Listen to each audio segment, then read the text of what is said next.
Singhania fintech agri business consortium limited, Assam রাজ্যে কৃষক সমন্বয় সমিতি, Pragjyotish agrotech limited, Pragjyotish women empowerment limited ও প্রাগজ্যোতিষ ফিনটেক ক্যাপিটাল সলিউশন লিমিটেডের যৌথ উদ্যোগে রাজ্যে অসম যুব বিপ্লব 2025 কর্মসূচির যাত্রা শুরু হয়েছে বরাক উপত্যকাতেও।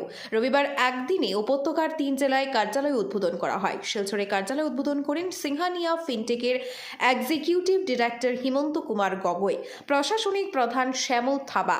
উপস্থিত ছিলেন ফিনান্সিয়াল প্রধান লাচিত গগৈ, স্টেট কোঅর্ডিনেটর আমজাদুল হোসেন মজুমদার, বরাক উপত্যকার অ্যাসিস্ট্যান্ট একাদশী দাস, শিলচর জেলা কোঅর্ডিনেটর জসিম উদ্দিন লস্কর, দেবশ্রী দাস, সিদ্দিকুর রহমান হাজারি, রুমিম মাজার ভুইয়া, মঈন উদ্দিন লস্কর। পরে সংবাদ মাধ্যমের মুখোমুখি হয়ে এক্সিকিউটিভ ডিরেক্টর হিমন্ত কুমার গগৈ বলেন, মূলত সাধারণ মানুষকে স্বাবলম্বী করে তুলতে অসম সবুজ বিপ্লব কর্মসূচির উদ্যোগ নেওয়া হয়েছে।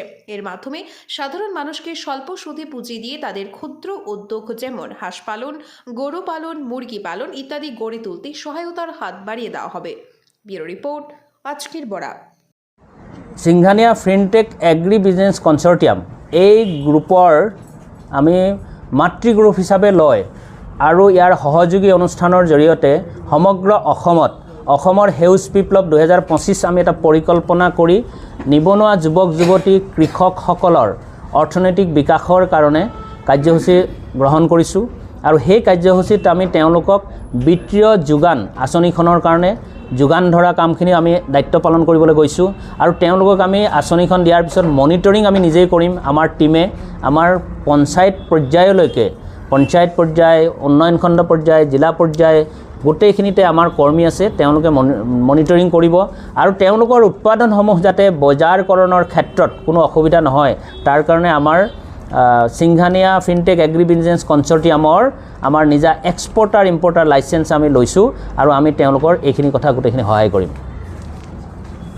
আজিৰ তাৰিখত আমি ধৰক বৰাক উপত্যকাৰ 3খন জিলাতে কাৰ্যালয় আৰম্ভ কৰিছোঁ আৰু 3খন জিলাতে আমাৰ এই আঁচনিৰ যিমানবোৰ দিশ আছে গোটেইখিনি প্ৰচাৰ আৰম্ভ কৰিছোঁ।